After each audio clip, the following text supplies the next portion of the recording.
Today's episode of Friday Rollin' on the BS Podcast is brought to you by SeatGeek, our presenting sponsor and the only fan-friendly app for buying and selling tickets for sports and music. Other sites have the nasty habit of showing you lower prices and charging you huge fees at checkout. At SeatGeek, the price you see is always the price you pay. Download the free SeatGeek app or go to SeatGeek.com. Today's podcast is also brought to you by Starry Station, the world's best touchscreen router for blazing fast Wi-Fi. Lord, I wish we had this in our Any Given Wednesday Ringer offices because we do not have blazing fast Wi-Fi. It's designed to give you a better and smarter way to stream and surf throughout your home. It even has parental controls. God, I need those too. And easy ways to make support calls. Say goodbye to Wi-Fi problems and blinking lights. Control your Wi-Fi on your own. Learn more about Starry Station at starry.com/BS. Don't forget to check out theringer.com. We are in day 10. Could not be happier with this site. We're still hiring people. It's been awesome. Check it out. Check us out on Twitter at Ringer. Any Given Wednesday, my new HBO show, which they're just not promoting enough, in my opinion. I don't feel like they're running the ads enough, and I haven't seen any billboards. That's launching Wednesday, June 22nd, 10 p.m. No Joe House today, but we're still going to Friday roll with Adam. Let's go. Yeah. Clear enough for you? All right. All right, as I mentioned, I have a show launching soon. Can you picture us rolling? Can you see? We have to hire writers when you have a television show. I have 3 of them in my office right now. 2 of them are going to be on the podcast. One of them is just going to stare at them, and we might bring them in at one point, but on the podcast right now, Joel Solomon and Pat Barker. Joel wears a Yankee hat to the office every day. It's like you're trying to deliberately defy me and everything I stand for, but that's fine. We'll get into that. I have to have my thing, I feel. Yeah, you do. It's your thing. You're like, I'm a Yankee fan. I'm not going to change for you or anybody else. I'm not going to dance for the man. I get it. I'll be consistent. Season 2, maybe. We'll see. All right. And then Pat Barker, a diehard Philly fan. Somehow we ended up with like 6 Philly fans between the TV show and the Ringer. Although you hate the Eagles. Yeah. Strong Phillies, How are you a Philly Sixers, fan, but you Flyers. hate the Eagles? Because I grew up surrounded by Eagles fans. Yeah. And they're awful people. Wow. Okay. They're just, hot take number 1. Eagles fans are just, they're brutal. Well, I think what it really was is I was a baseball fan prominently in a football town. Okay. And, I would go to Phillies games with 15,000 people in the vet. It's empty. They're getting their asses kicked. And the fans are chanting EAGLES Eagles. And I just built this disdain for the Eagles. And specifically their fans. And many of whom are my friends, my family. And I hate that aspect about them. I hate Eagles fans collectively. Well, it's a scorching hot take. We also You're have never going to be Lynch. welcome back. We have Brendan Lynch here who wears one of 2 giant hats every day. He does not have a mic because we only have 3 mics, but we're going to bring him later as a closer.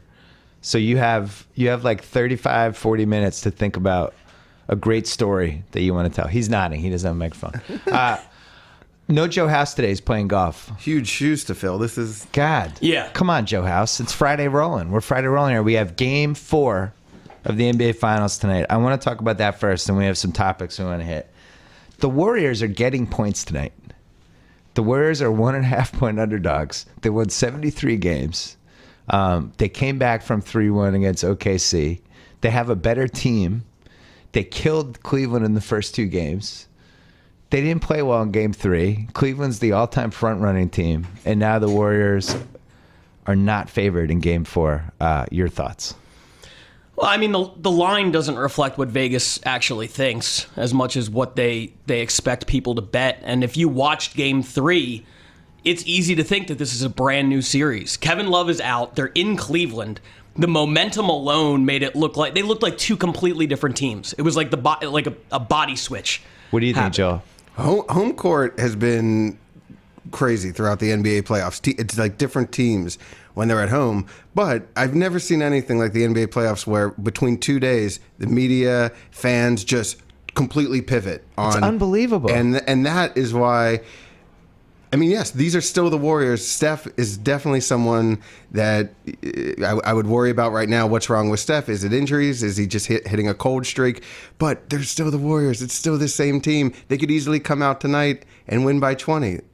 Probably not, but... Well, and Cleveland also has, because of just something about them, when they're up 15, they look like one of the 5 greatest teams. They basically turn into the Showtime Lakers crossed with the 2016 Warriors. But it always happens when they're up between 15 and 22 points. And J.R. Smith's just firing away. Kyrie's doing his thing. It's funny because the Warriors sometimes play better when they're down 10. Not when they're getting blowed out, but like 10 when they're in that 10-minute...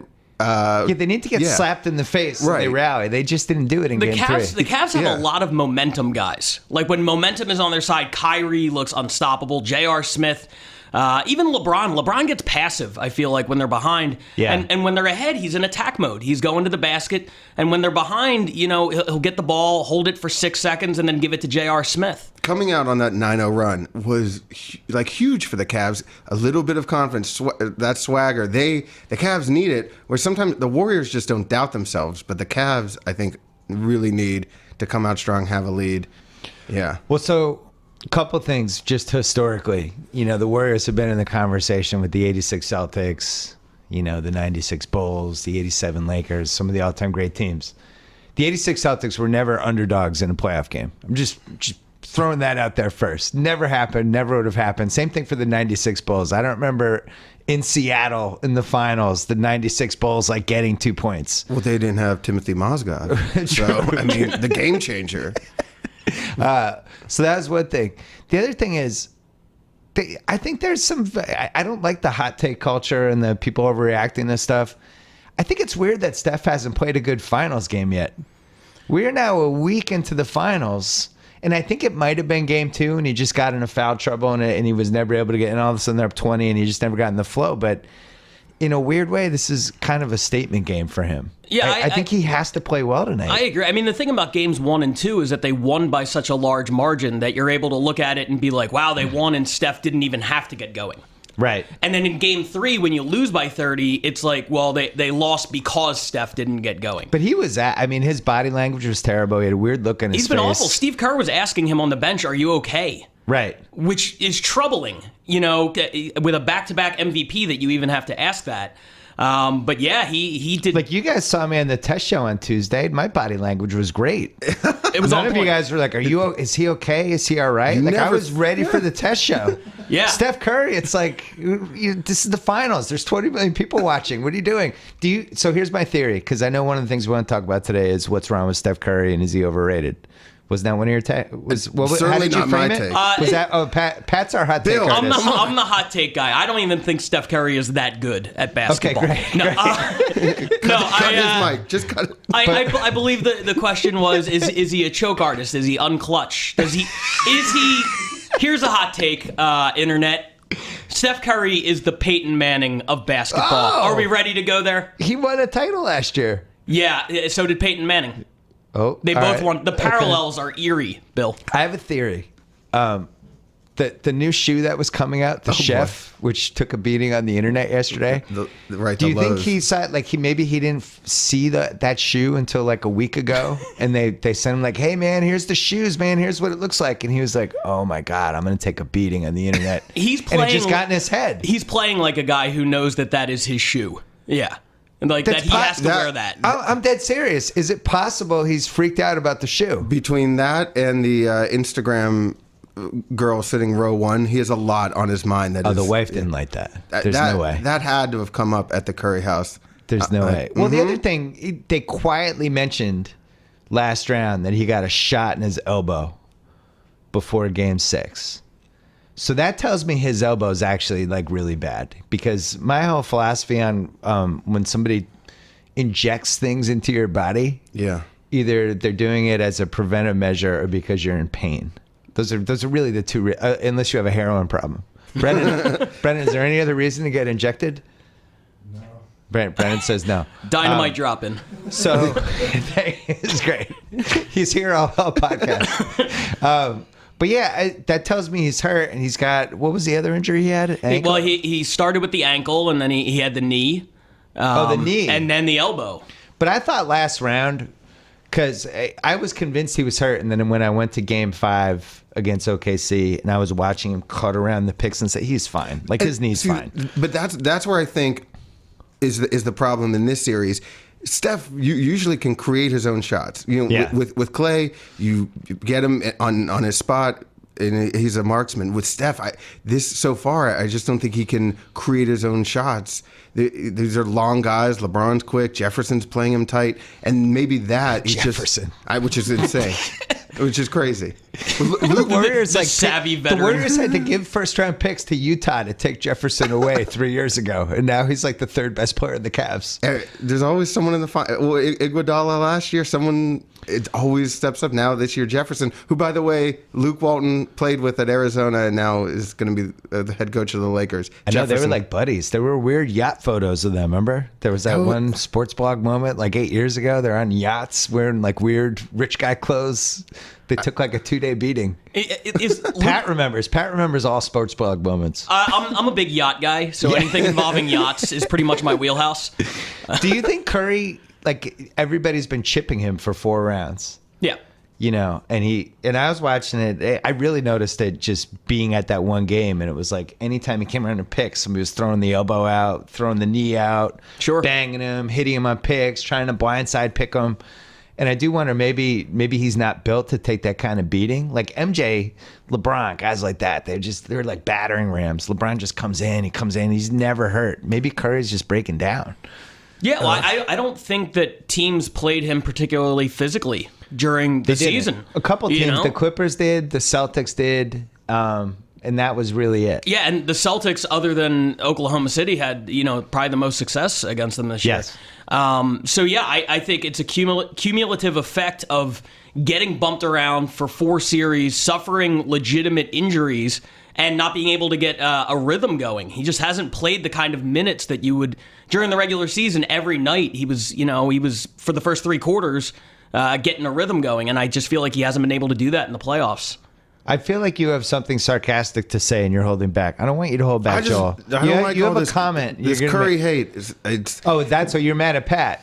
He did it all season. Tonight he could very well drop 40, and that's why he's probably banged up. It would help if Clay showed up in this series. That would certainly help. So here's the case for the Warriors.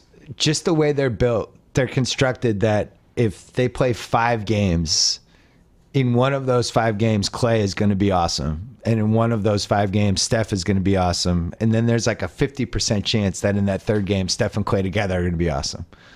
So just law of averages say one of those guys is going to be awesome tonight. And this is what we said. I think it was House before Game 6. And I was saying like OKC's a better team. But with Golden State, the one variable you can't predict is, are those guys going to go off? They're just due to go off in this series. The fact that Clay or Steph, Clay Steph? I think it's Nor. Clay nor Steph has gotten hot in the finals yet is kind of an anomaly. Yeah, but didn't we say the same thing after 3 games last year? Specifically about Steph? After 3 games, everybody was like, oh, he's due. Game 4 is the one he's going to go off. And then he's due. Game 5 is the one where and he never really, Game 6, a little bit.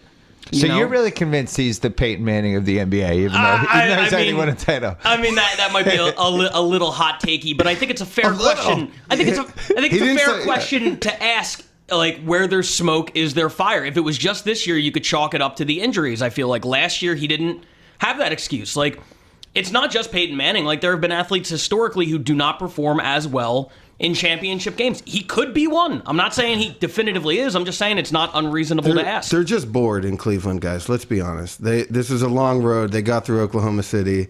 Now, I mean, they're maybe that's a good theory. Maybe just on the road at OKC, followed by on the road at Cleveland, you just get sad. That's a rough stretch. What are you gonna do? That's a rough stretch. Like, all right, hey guys, you want to go to Morton's again? There's not a lot going on in Cleveland, and there's less going on in OKC. It's possible. The other thing I do actually think, no joking, I would worry about it tonight. I'm curious to see what you think. If Draymond gets a technical, if somehow the Cavs row him up and they lose, going back to Golden State, or if somehow Draymond does get that second technical and gets benched a game, I mean that would be trouble. Now you have Brennan's attention because in a sports movie, they would send like the 12th man out. James Jones or Dante Jones. Yes. One of the Joneses just goes out and just tries to hockey fight Draymond, basically. Yeah. I think move. that's brilliant. Yeah, that would be a great move. Is Cleveland smart enough to do that? I mean, they when they sent in James Jones at the end of game 2, which was a blowout, Steph was still in the game for some reason. There was about 6 minutes left. And the first thing James Jones did when he got in there was knock Steph down on a hard screen. Yeah. And that's not a coincidence. And they pulled Steph out immediately. So, yeah, I think if James Jones has to be the enforcer of the team, I say go for it. Absolutely. Do you still have Tyronn Lue's number in that cell phone? Tyronn Lue, I guarantee KG, who is, I think Tyronn Lue is either his best friend or his second best friend. I bet he's in Ty Lue's ear being like, Golden State, they're pussies. Gotta bang them around. Send James Jones out to get Draymond in a fight. Okay. Oh, what a spot for Ty Lue, though. This is huge. Hold on. I want to talk about 5-4 Club. Guys, do you like shopping? You like shopping? We have paychecks now. This is amazing. Yes. No, but do you like going to the store and shopping, or would you rather just? Absolutely not. Wouldn't you rather have somebody just deliver clothes to your house? Yeah. I didn't know I had the option. Yeah. Oh, you have the option. Are you lazy? Would you say you're lazy shoppers? Look at me. I was late for this podcast. Yeah, you were like. And I was later than he was. Yeah, that's true. You're both lazy. In that case, the 5-4 Club has you covered. They provide styling advice. Do you need styling advice? Look at me. Yeah, you definitely need styling advice and recommendations. They will make you a styling profile. They'll deliver clothes to your door every month. 4 style profiles: classic, casual, forward, and mix. They do not have a hot take profile yet, and or exceedingly sarcastic. They don't have either of those. Go to 54club.com. Use promo code BS at sign up. Get 50% off your first package. You get $120 worth of clothing for $30 for your first month's package. They mailed me some. I think on Wednesday, I wore a little 5-4 Club in the office. Yeah, so check that out. 5-4 Club. Let's go through your topics. Well, we hit touched Steph on Curry a Steph. little bit. Sure. What was the next one was Kevin Love? Yeah, we were talking about the other day. What would you do if you're the Cavs and Kevin Love is cleared to play Game 4? How do you use him? What do you do? Joel, what's your answer? Which is what's going to happen. Come off the bench, which is probably lucky for the Cavs right now. Shockingly, they didn't do it in Game 1. Pat has a different take. I don't let him in the building. I tell him to just stay away. You tell him the time of the game has been changed? Yeah, absolutely. Yeah. We terrorist threat in the stadium. We're going to play this tomorrow now. Friday, I would go all out on whatever lie it takes to keep Kevin Love away. Maybe have his limo driver just make a wrong turn and end up in like Cincinnati or something. I don't want him. If I'm the Cavs, unless he's the guy who's going to come in and mess with Draymond Green, unless you want him taking the James Jones role, I have no role for him. They're a better team without him on the floor. But we knew least this against before the Warriors. finals. Well, what's done is done, Bill. I don't coach Right. the team. I'm telling you. I was stunned. Like I was saying, I was tweeting a little bit during Game 2. It was just like, they're going to get swept if they don't emphasize defense a little more. And you can't play Kevin Love and Kyrie at the same time in this series. Because the Golden State, the ball movement, they're just going to keep getting open threes. They won both of those games by 20 plus, and they didn't even play well. And so you have to fix that. And you had the litmus test of 2 games in the regular season, last year's finals. Even Steven Adams, Oklahoma City, if Mozgov could be Steven Adams light with or without the tattoos and the mustache. You love Mozgov. I really do. He's running around like Frankenstein. He's like the Drago. He set a nice cheap pick on Klay Thompson, though. Oh, that and was everyone's not arguing. cheap. It was like, oh, that's not cheap. That's basketball. It's like that's not a place on the court where you set a pick. By the way, how much do you love at one point in that game? It was 4 Knicks and I believe Kyrie Irving on the floor. Oh yeah, It was like Shumpert, Mozgov, it was J.R. Smith, like and there's one There's more. Knicks spread everywhere. But this was, I mean, it is weird. Like, who was the better general manager, Phil Jackson or LeBron? Because LeBron is now winning with these guys, whereas Carmelo, not so much. Well, so that's the fundamental problem with this team is first of all, that LeBron's the GM. I'm pretty sure he's not qualified to be a GM. But he also, when he went there, he put together a team that was based on what was succeeding from like 2007 to 2013. He put together like a past tense contender. He didn't realize that the league was changing. So you trade Wiggins for Love. Love play. I think LeBron, in whatever iteration of basketball this is now, he has to be a 4. Like, to play him at small forward is idiotic. Like, he actually, you could talk me into him being a 5. Right? Yeah. You can't have him and Kevin Love on the court at the same time and then also play Tristan Thompson. It's like, that's basketball from 2009. So this Love thing, and Jonathan Jarks did a good job of writing about it in The Ringer yesterday. This Love thing pushed LeBron to the 4, which is where he should have been playing against a team like Golden State anyway. Mm-hmm. And I don't feel like this is Kevin Love's fault as much as it's just the team he's on. They have too many power forwards and not enough perimeter guys. Here's why I feel like it is at least partially Kevin Love's fault. We know what Kevin Love is as a defender. So I'm not going to blame Kevin Love for being a poor defender. He's always been one that's, right.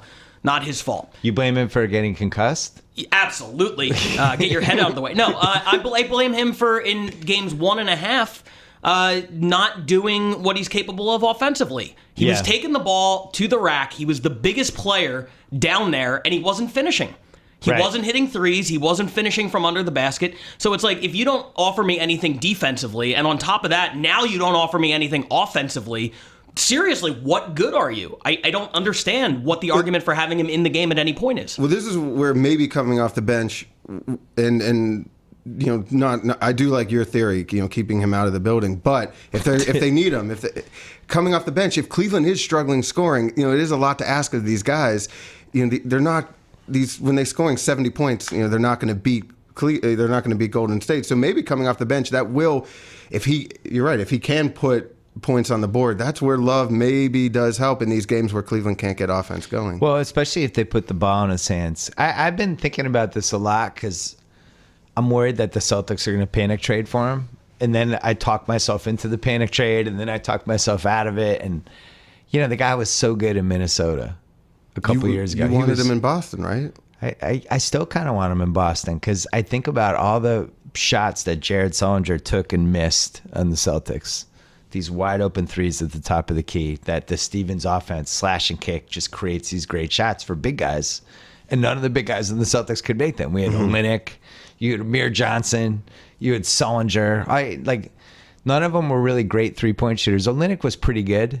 That's about it. And then you put Kevin Love in that offense just in the Sullinger spot, and you ask him to do everything they asked Sullinger to do. And I think he'd be successful. And I do think in basketball, it does matter your situation.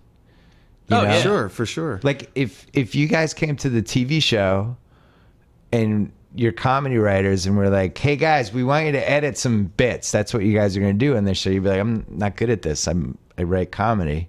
That's kind of what they've done to Kevin Love. They put him in the corner. Anytime they have him post up, it almost seems like he's rusty. Like he can't. He's like, I got the ball. I got to do something, and he's trying too hard. Yeah, no, I agree. I think he's way in his own head, and I think it's salvageable. I really do. Yeah, no, I think a change of scenery would be great for Kevin Love, but Totally. I don't feel like on Cleveland it's going to work. Like the fact, like you said before, how bad he was on the post ups in the finals. Yeah. The guy was a great post up player in Minnesota. Like that would, like you put him on the block and he had a little fadeaway, he'd go baseline, he had like a nice little running hook into the lane, and now he's like a spaz. And I don't know how you lose the ability to play in the low post. Well, I think personally, Kyrie isn't enough of a pass first point guard to get him those shots. That's an understatement. Yeah, I mean, if LeBron was the primary ball handler, I think Kevin Love would be way better off. Because he could knock down those shots. But I just don't think he fits into the LeBron-Kyrie mold. I just don't think... I think it's two really tough guys to play with when they're on the court together. He could end up being really good on Boston or even worse for the Knicks. And I'm rooting for the latter. How about just Sixers? I love a good train wreck. Sixers? No, we'll pass.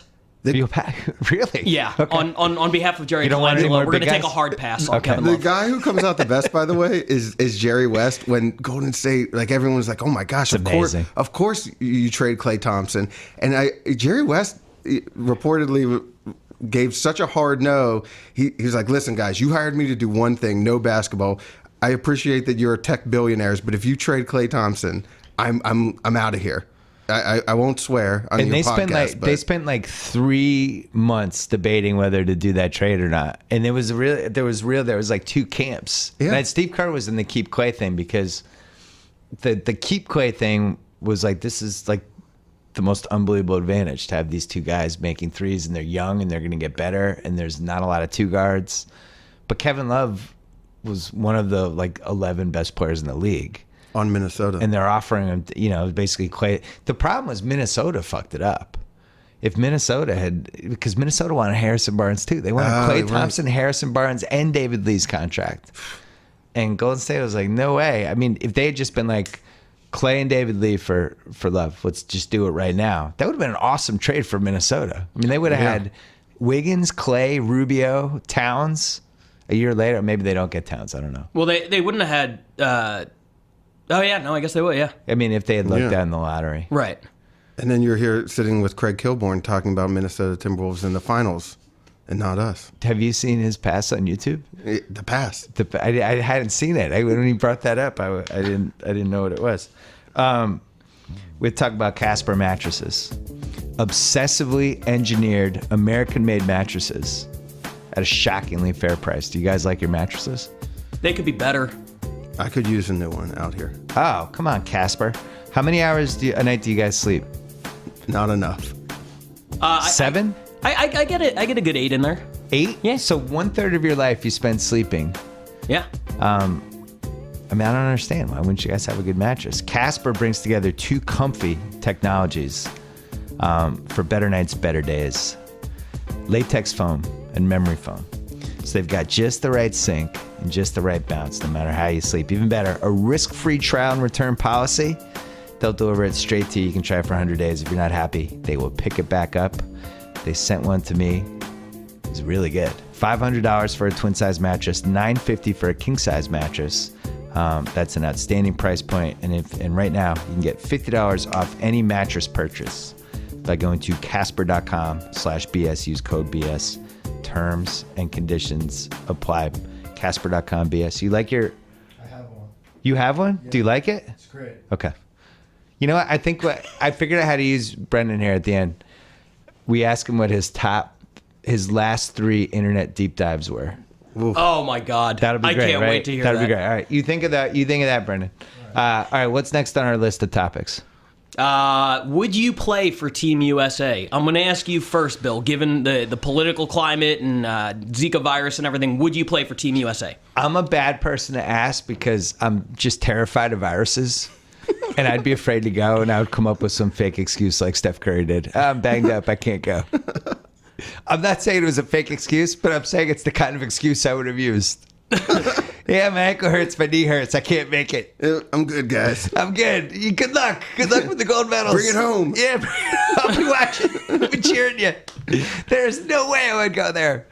The more people that are in one place, the more dangerous it is. I think this whole thing's terrifying. Well, there's probably not going to be many people at the Olympics. I went 4 years ago. It was the most people I've ever seen in my life, and they're all packed together. I don't know. It makes me super nervous. This is good for Spain. Spain is now excited to win the gold medal then. Are we sure these guys are going to go? No, they're probably. I'm just putting this out there. If nobody in the NBA wants to play, I will play. Like, I came in prepared to discuss this as a hypothetical, but if it gets down to like my spot on the roster, I'll go. I'm 5'8". I'm in terrible shape. But I could shoot 20% from 3. Pat got into wrestling take yesterday because he thinks if you are a Steph or I don't know who else dropped out, LaMarcus, I think, you're anti-American if you don't show up for Team USA. And that was if Tate had virus or no virus? Virus or no virus, you're showing up. The anti-American Peyton Manning of basketball. What? Yeah. One thing I was thinking, if none of the NBA players want to go, we send like the best celebrity players that we have, like Common and who the guy Jesse Williams, the Biebs, Cameron. Yeah, Cameron. Rappaport. Like we just no Kevin Hart because we won't win. But we just send celebrities, and maybe that's the way to go. Or we just like maybe the worst team, and maybe the Sixers have to go. This is your penance for tanking the last 3 years. We're sending. I'd be excited to see the Sixers actually win a game. As a Sixers fan, that would be exciting to see Joel Embiid beat up on Angola. I would get a kick out of that. First of all, you get hurt. Sure. You get hurt either in the practice, or it could be a Paul George injury, or you could actually get hurt during the game.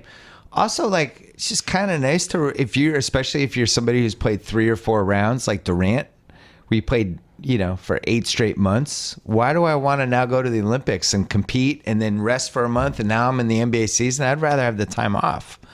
Durant already won. Yeah. Unless you're like Westbrook, who just wants to play. Yeah, Westbrook's a maniac. Westbrook's a cyborg. Westbrook's like, I'll go. I'm not afraid of any virus. I'm going. Let's do it. Yeah, I will play in anywhere, anytime. Let's do it. But if maybe we just send Westbrook and he just picks 11 of his friends, and that's our Olympic team. But if you're Anthony Davis, do you go? I go if I'm Anthony Davis. What else am I going to do? Doesn't he have a bad shoulder? Yeah, so. And Carmelo needs the win. I feel like Carmelo is building now to be like the greatest Olympian of all time. That's his path. That's like 5 gold medals. Yeah, just like I'll go be the Michael Phelps of USA basketball. Oh, that's great. Yeah. I like that. So then when people talk about how many gold medalists, it's like him, Carl Lewis, Michael Phelps, Carmelo Anthony. And Kurt Angle, the greatest Olympian. Kurt Angle. And Bruce Jenner. That's Carmelo's path. Careful. Oh, okay. He won. He was pretty good. He was on a Wheaties box. How many American decathletes have actually won the gold medal? Brendan, you know this. No? Did Dan or Dave? No, Dan and Dave didn't. Neither of those guys won. I like the idea of Westbrook, a couple shooters, and like 9 rebounders. Send the Globetrotters. And it's like Kobe's farewell game every single game. Westbrook just shooting 45 times and yelling at everybody and just walking around with that Westbrook just being mad. I like your idea, too, of using the Olympics as salvation for people who just can't get over. Like, maybe we just send like Dwight Howard and Carmelo and all these guys who just can't. Kyle Lowry. Yeah. Kevin Love. Kevin Love. It becomes redemption. Guys who never won a ring. Maybe it's like a retirement send-off. Those are the guys that get to. Let's send Kobe, too. What do you think about sending all retired players? I love that. That I love.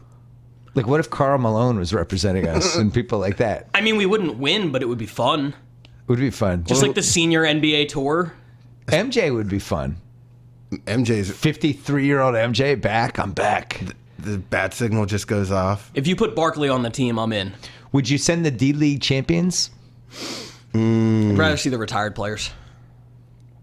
College? Would you go 22 and under?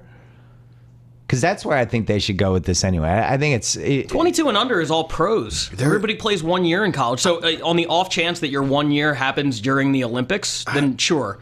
But everybody's one and done. So yeah, if you want to go 22 and under, like NBA players, like I'm all for that. Calipari doesn't want these guys going. They could get hurt. They're about to make millions. Could send Towns. Send who else could we send? Simmons, Devin Booker, like a bunch of those type of guys. Send Buddy. Well, Buddy Hield. Buddy's too old. He's 27. How old is he? There was a great article on the ringer.com the other day. You guys should check out. That's really sweet. Yeah, like what was the worst team that we could send and still win the gold medal? I voted for Kobe and all rebounders. Yeah, I think that's a fun game to play. Like, not hypothetically, play it in reality. Like, just try to get away with that. What do you think of both Lopez brothers being like kind of the backbone of the team and just being goofy? Ooh. Like stories about how the Lopez brothers have taken over Olympic Village. They're beloved. Everyone loves them. They're so goofy. They arranged a screening of Toy Story 3. They have all the pins. People love them. That's my dream podcast for the Ringer Podcast Network. Are the 2 Lopez brothers? The 2 Lopez brothers with the podcast every week. If the Lopez brothers are listening, you can have a podcast for us. Just email me. What would they talk about every week? Hailing cabs in Brooklyn, maybe. I don't. Well, what have you followed the Lopez brothers at all? Like I'm gonna be honest. I'm uninformed on the Brooke Lopez brothers. Brooke went to Comic-Con. He's like a huge. Yeah, they go to Comic-Con. Like there's photos of like Robin Lopez by himself at Disney World the day before a Lakers game, like just soloing down there and going on the rides and stuff. This 7-foot guy, like next to all these little kids. Yeah, they're like little kids that they're like Josh Baskin and big. If Josh Baskin and Big switched bodies with 7-footers, that's who they are. Okay. So if they want a podcast, they're more So than I'm in. available. So we got the Lopez brothers, we got Carmelo, we got Kobe, The Lopez brothers, Westbrook, Carmelo, Westbrook. and 8 role guys. We're good. Carl Anthony Towns, We've built a great team. Colangelo. Kevin Love. Would you bring J.R. Smith to start an international incident or no? Yes. Yes. He would. He'd have You to. need a wild card like the Barkley. Yeah. J.R. Smith would be good. That's one of my predictions for tonight. Like if we make predictions that we don't know if they're actually going to happen, but just throwing them out there with like 10-1 odds. The Warriors being up by 20, followed by J.R. Smith doing something horrible. Like shoving somebody into the basket support or a trip or like one of his, like the time when he knocked out Jay Crowder. Because he'll do that 3 times a year. He'll do something crazy that would not be legal in real life. I'd love to see him and Draymond get into it. Right. I'm fired up from all the recent baseball fights. Yeah, that's your Draymond Rougned guy. Odor and Manny Machado and everything like that. That's what I want. If I could pick how the game ends tonight, I don't care who wins. I just want J.R. Smith and Draymond Green to throw hands. Tate, how easy would it be to get Draymond upset in a technical on him? Wouldn't it take like 5 seconds? I mean, It's like one insult, right? well, he's trying to get you to do that. So, like, you're combating, you're going back and forth. So what J.R. Smith should do is he should get all this intel on Draymond, find out one girl in Draymond's life in the last 5 years that's like a sore spot. Either some girl Draymond couldn't get or somebody that broke up with him or somebody who also had sex with another NBA player who's not as good as Draymond. Any of that, and you just bring that up second quarter. And you just get in his head and make him mad, and now turns into alpha dog Draymond. That's what you need. I agree. You go right. Psychological This is warfare. where Psychological Brendan warfare. is now going to find that thing. What if on he the deep found dive. Draymond's current girl and actually had sex with her before the game? In Brazil? Is she in Brazil? What was the last topic we had talked about? We got to talk about my boy Sam Hinkie. Oh, so dude, make the case for Sam Hinkie. The case for Sam Hinkie is you bring in a guy who you ask him to completely overhaul everything. You ask him to tank. You ask him to lose on purpose and rebuild from the ground up. And then after 2.5 years, you panic and fire him. That's insane. That's insane to judge him by the results on the court when that wasn't his job. Nobody wanted him to win. They brought him in with the specific instruction, you are to lose, and then he lost, and they're like, you're a loser, get out of here. That's crazy. So you're a Hinkieologist. Absolutely. When I look at some of the GMs who have had 8, 9, 10, 12 years, like in Utah, the guy's been there for 9 years. Like, how does he get 9 years? With the Orlando guy? Yeah. The Orlando guy's been in the top 7 for 100 years. That's what I'm saying. And Hinkie, as a Philadelphia fan, I saw 5 years in a row where they were like a 7 seed and they would go in and lose in 6 games. I got sick of it. I enjoyed the last 3 years because there was hope. So there if was he hope gets- for the future. If he gets Karl Towns a year ago, Yeah. he's a genius and the plan worked. Is he? Yeah, because doesn't- Karl yeah. Towns is going to be like a 3-time MVP. Right. No, I agree with that. But if you put Karl Towns on this year's Sixers, how many games do you think they would have won? I think they would have realized pretty quickly this guy's great and we need to start building around him now. So he you doesn't have don't any get bad upset habits. with Hinkie that he was terrible at evaluating talent? That's the thing. Like he didn't really make any great picks. I'm not giving him a good grade. I'm giving him an incomplete because he needed more time. But if you're going to do this whole thing where you're going to take guys who can't come over to America for 2 years and take big risks and take guys with broken feet, why do you take 22-year-old Michael Carter Williams over Giannis, the Greek freak, who he was like 18 and he was a potential guy. You never knew. Like, why not just take all potential guys? Why do it both ways? That's the part I didn't get. Yeah, the MCW pick was inconsistent with the rest of the plan. The I plan. agree with that. I agree. And- it's the one and- that didn't make sense. But on the surface, it's the only one that seemed to work out because he won Rookie of the Year. But I agree. I didn't vote for him. Do you have a vote? I have a vote. Fantastic. And You voted. Not only did I not vote for him, but his agent got salty about it. Really? Yeah. And I'm like, why do I have to vote for somebody who put up stats on a terrible team? I don't know if he's good. Right. I forget who I voted for, but it wasn't him. I'm not voting for somebody on a 12-win team. Give me a break. No, you could start on a 12-win team. The team's going to suck anyway. Like, who cares? Yeah, You don't think I Nerlens agree. is good, right? I think Nerlens could be an effective defender. Could he be Bismack rebounder. Biyombo someday?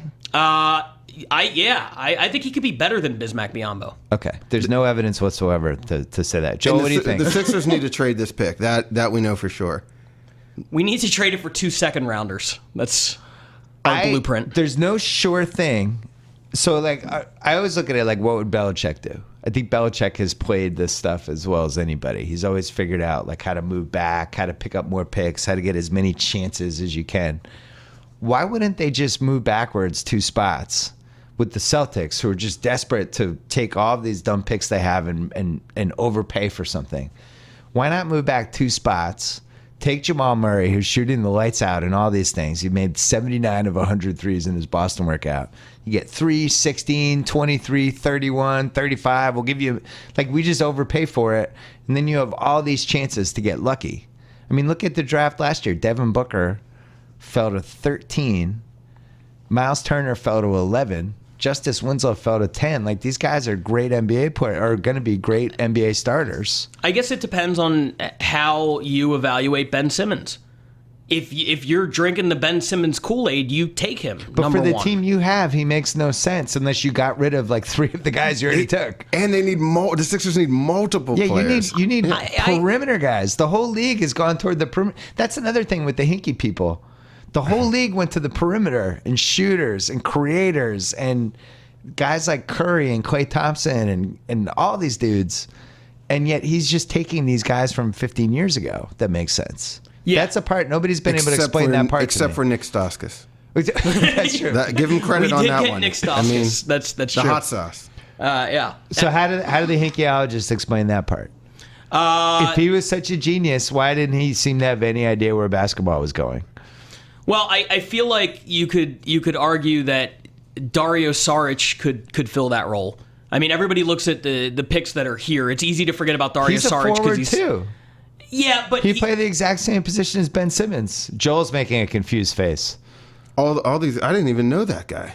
Sorry. that says enough in itself. I liked him I did that draft that year for ESPN. He was one of my favorite prospects because he's fiery. He's one of those. He's like, you know, those Europeans that they make the shot and they turn to the crowd and they do like European bad guy things. Like he's got a little of that. All right. To me, But so did Andrea Bargnani. The solution at this point, you trade Okafor for D'Angelo Russell. You know the Lakers don't want to deal with the D'Angelo Russell headache anymore. So you get smaller that way. So you bring in one of the worst. You bring one of the worst locker room chemistry guys of the past 5 years. He's like 19. That's your plan. He's 20. He's fine. He learned from that. He'll never use Snapchat to break up a teammate's relationship again. If he does that twice, I would be very surprised. If he does that again, then he'll never do that I again. will come back on the podcast and admit that you were a genius. Okay. If he uses Snapchat to expose somebody's infidelity 2 times, then I'm with you. But otherwise, you trade Okafor for Russell, you draft Ben Simmons, and Okafor for Russell's on the table? it's on my table. Okay. I don't have access to their notes, but that's what I would do. Couldn't they have just drafted him then to begin with? Yes, they could have. It's called revisionist history. Okay. How much does the Porzingis thing hurt the hinky? Yeah, terribly. Oh. Because Porzingis is like, if you were creating a stretch 5 in a fucking lab, you would create Porzingis. He's 7'3" and he's got 25-foot range and he's tough stud. A stud. Future of the NBA. Are you a Knicks fan? I forget. It depends. Okay. What if God, Dolan's just ruined basketball in New York. Like even like diehard Knicks fans are like, I mean, I hope they do well. I'm just so beaten down. Root for a team run by JD and the straight shooters. Straight shot. Straight. Do you feel like we as a society have failed to get the word out that James Dolan is in a blues band and sings and like I know people know it, but I don't know if people know it. Well, it is something that is going to have to be on our show. That's in what like our a real show way. is for. I've written several scripts. Everyone features JD in the straight shot prominently. Yeah. They could be the house band. They could write the theme song for the show. Yeah. Could we get them as the house band? I love that idea. JD in the straight shot. We want people to watch the show. Bro. I can't imagine they're busy doing anything else. First of all, it's always fun when a white person sings blues songs like that. Like, you got bad luck. And it's like, no, this is not your luck. Hold on. I got to pay tribute to our friends at Stamps.com. Which post office do you guys use? I can't even find stamps out here. I need to pay the rent. Glendale. The answer should have been, I don't use a post office. Using a post office is terrible. It's a terrible place to be. You have to wait in line. You have to be around all these people you don't want to be in the same line with. Little kids running around. Can't find stuff. Somebody's at the line for 10 minutes arguing about whatever. Like, why go? I don't understand. Why would you go to the post office? Every time I go, it's awful. You got to find a parking space. The post offices always have like 7-8 parking spaces for 17 cars. You got to stand there. Somebody might hit your fender. I mean, you might get in a car accident in the post office parking lot. Well, just go to Stamps.com. At Stamps.com, you can buy and print official U.S. postage for any letter or package using your own computer or printer. Sign up for Stamps.com right now. Use the promo code BS. You get a 4-week trial. A $110 bonus offer that includes postage and a digital scale. Digital scale you can use for more than postage. You know, you just weigh things. Just weigh anything. Weigh what? food, weigh granola. I don't know. The post office situation is lousy. Stamps.com, not lousy. Go to Stamps.com. Click on the microphone at the top of the homepage. Type in BS. That's Stamps.com. Enter BS. All right, it's Brendan time. Come sit in the middle. This is Brendan. No, sit in the middle. Right here? Joel, you stay. Yeah. Pull that mic over a little bit. Right. You guys have to share a mic like you're Springsteen and whoever in the We Are the World video. Who did Springsteen share the mic with? Cyndi Lauper? I don't remember.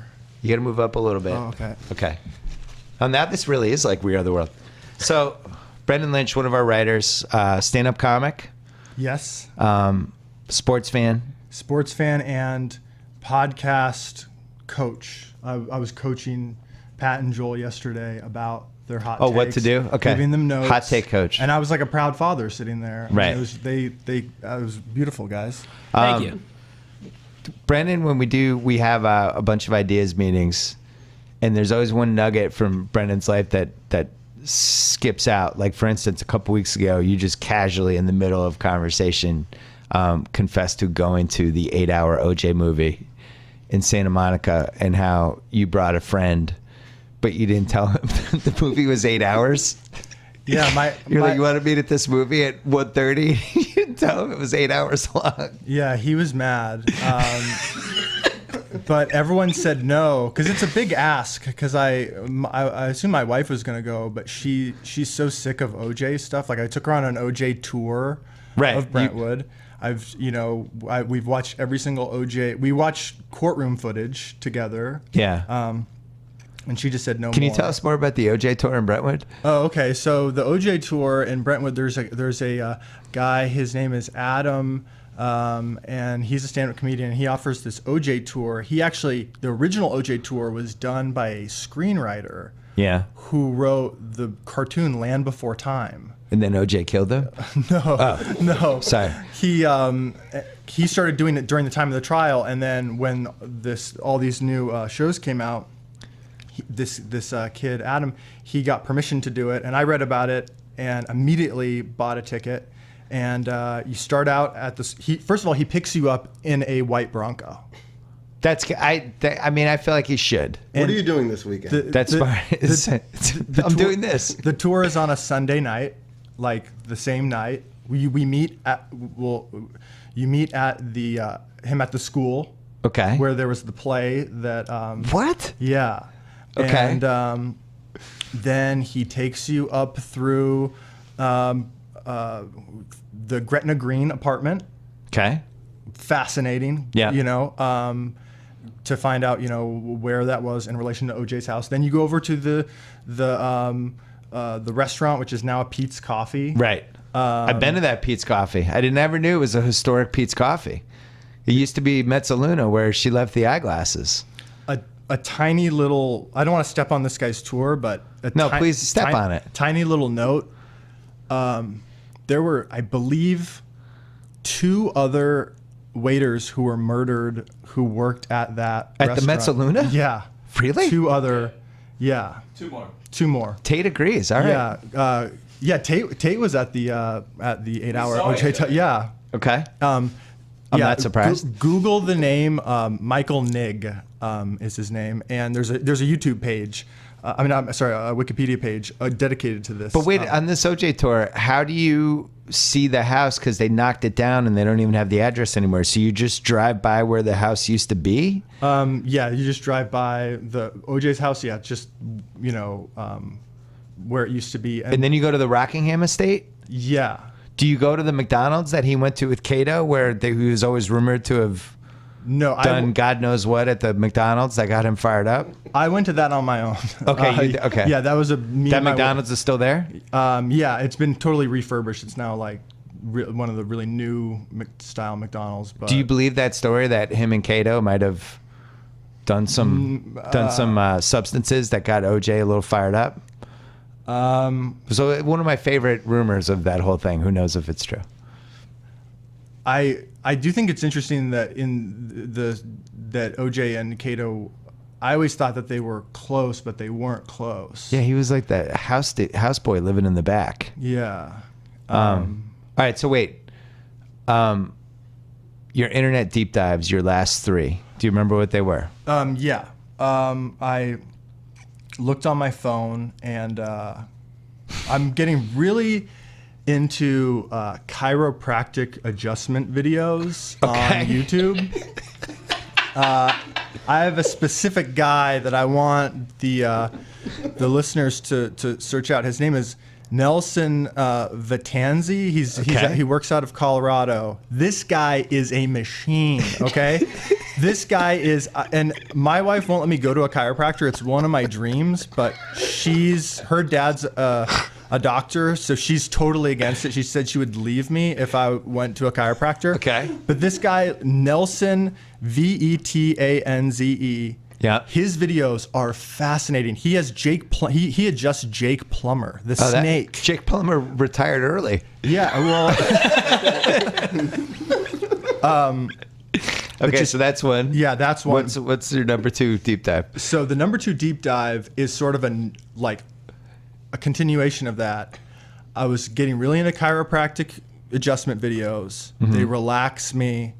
I like to just sit there, maybe a little cocktail, watch someone get adjusted. I don't know what it is. Then all of a sudden I click on this video, chiropractic stroke.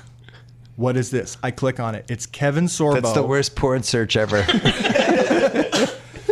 Kevin Sorbo, Hercules. Look this up. He spoke at this medical conference about how his chiropractor adjusted his neck, and he was driving on Wilshire Boulevard. And Kevin Sorbo is the most amazing storyteller of all time. And it's just him having a stroke in his expensive car. Going from and I have no chiropractors. I have no ill will toward you. Yeah. I have no ill will. It's just Kevin Sorbo is not into it. He's totally against neck adjustments specifically. Yeah. But please look that video up because Kevin Sorbo. Who knew Kevin Sorbo was America's greatest storyteller? Oh, it's like because. He talks about. So is he like a modern day Mark Twain? Like, how would you describe him? Yes. Okay. Because he's talking about like the veins in the neck, right? And then he describes Wilshire as the vein of Los Angeles. It's just beautiful story. I don't know if. But maybe he had too much muscle to be adjusted. Might have been part of the problem. Yeah. No. I think for people like us, it would have been fine. All right. What's your 3rd deep dive? Oof. I got a couple. I'm gonna pick one. I'm gonna go with. Let's go. Okay, let's go with Eyes Wide Shut. Okay, this is a movie I saw when I was younger. I hated it. Yeah, I was like, this is the worst piece of garbage I've ever seen in my life. Yeah, I can't believe Tom Cruise and Nicole Kidman spent 3 years with this maniac in England making this thing. Then on YouTube, looking around, come across these people who analyze the movie. I may or may not have seen one of these. And now it's my favorite movie. I can't stop watching Eyes Wide Shut. My wife is like, stop watching that movie. And I'm convinced, like Stanley Kubrick, I mean, the guy was just, he's on another level. Because people did this with The Shining too. Somebody made a whole documentary about all the things did you see that one? Yeah, Room 237? Totally. Yeah, I saw that. So you think the Eyes Wide Shut deep dive, seeing things beyond the movie, is even better than it was for The Shining? Yeah, the theories are. Give us like two theories. Two theories are. Well, Red Mask, the character. If you've seen it, there's a sex party. Yeah. And there's this Red Mask guy. And when I was watching as a kid, I was like, "This is." Wait, you're talking about Eyes Wide Shut, not the show party we had. Yeah. Yeah. No. Sorry. And there's a theory there's all these theories on who Red Mask is. It's just a lot about how like Stanley Kubrick is telling us that, you know, the Illuminati exists. Yeah. And I have no opinion on it. I'm just fascinated. There's all these masks, stuffed tigers. These are things to look out for, people. Yeah, stuffed tigers always. You always heard that. Isn't the number 33 an Illuminati number? Because I love that number because of Larry Bird, and I've gotten weird emails from Illuminati people like, "Hey, dude, I get the 33 thing, man. You're one of us." I'm like, "No, I'm not. I just like Larry Bird. I'm not in the Illuminati." Yeah, the 33. You can look up there's all these people online, like Walt Disney's his club at Disneyland. 33 Club. 33 Club. And I want to let it be known because sometimes I pitch these out of the box stuff and I don't preface it with like, I'm fascinated by the Illuminati. I don't believe in conspiracy theory. I'm more fascinated that I just love passion. If you're into something, I want to be around you. Yeah. So like, you know, that's why you love Pat. Pat loves Pat's sugar-free Red Bull. Guy. Yeah. Sugar-free Red Bull. Sugar-free Red Bull and all the Philadelphia sports teams and except stamps.com. And stamps.com. Yeah. But yeah, I just love. So that's what's great about the internet is that you just find these people who are just, you know, while most people are out worrying about a job, Yeah. they're watching Eyes Wide Shut frame by frame, just trying to pick up the nuances. And I want to be a part of it. You know? Well, this is why we've picked the writers on our staff very carefully, and we love passion more than anything. We have a bunch of passionate people. If you learned anything today, Bill, you have to have the Lopez twins and chiropractic Kevin Sorbo on the pod. So, Talking about Eyes Wide Shut. yeah. Brendan, this might I think we're going to create a podcast for Channel 33, Illuminati number, Channel 33. Didn't realize it. But I think we're going to have a podcast that we're going to create called The Writer's Room, because we have not just you three, but Kathy, and we have Trayvon, who's been on this podcast. And I think we just need a place for these things to be discussed, because it seems like your deep dives change every week too.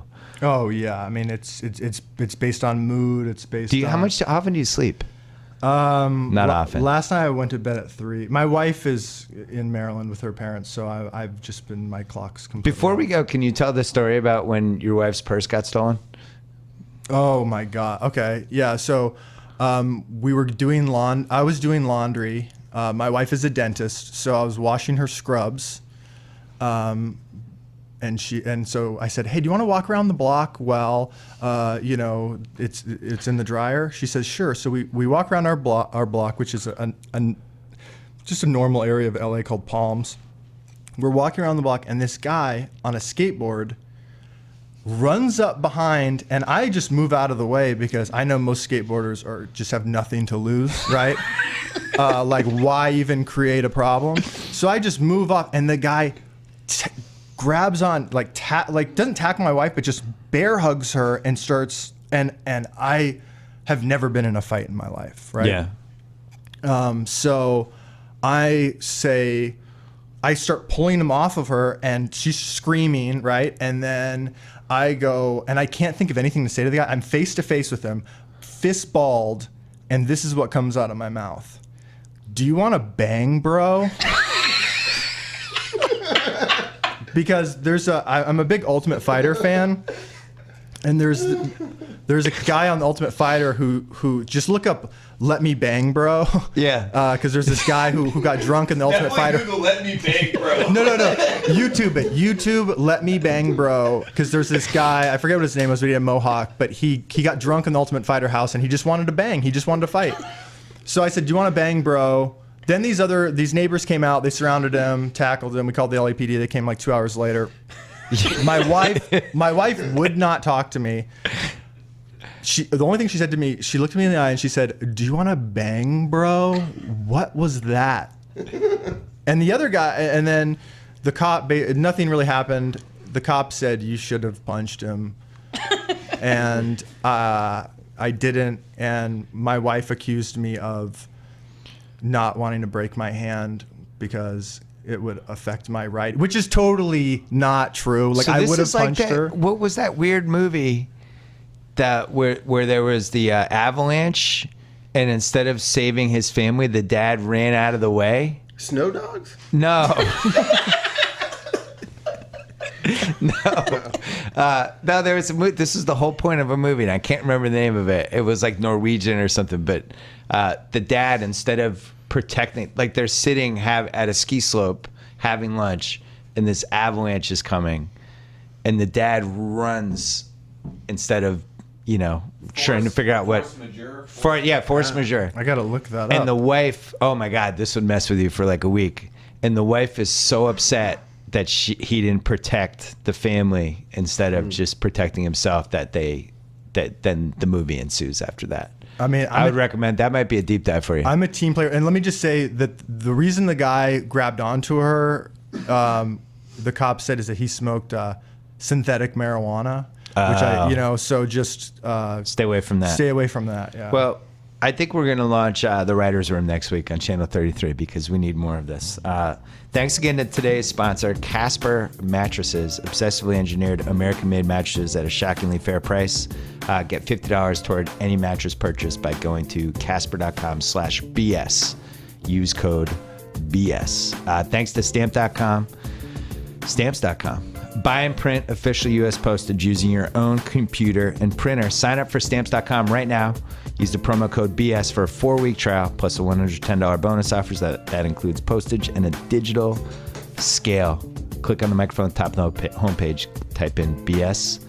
Thanks again to 5-4 Club. It's a $60 a month high-end clothing membership. We'll provide you with stylish clothes bound to make you stand out in the crowd. Go to 54club.com. Use promo code BS at sign up for 50% off your first package. Thanks to Starry Station, the world's best touchscreen router for blazing fast Wi-Fi. We need it desperately in these offices. Say goodbye to Wi-Fi problems and blinking lights. Control your Wi-Fi on your own. Learn more about Starry Station at starry.com/BS. Please check out theringer.com. We've done some great stuff. Check out our podcast network. We have 8 podcasts going. They're all awesome. And my show launches June 22nd, HBO, Wednesday night, any given Wednesday. Give your Twitter handle so people can follow you on Twitter. Joel? It's Joel W. Solomon, SOLOMON. Brendanzig, BRENDANZIG. Pat Barker Comedy. Yeah, follow those guys. It's fun having you in my life. This has been good. We got our show launching soon, and we have a good time here in the office. So thank you for being on the podcast. Thanks for having us. And bet the Warriors tonight. Enjoy the weekend.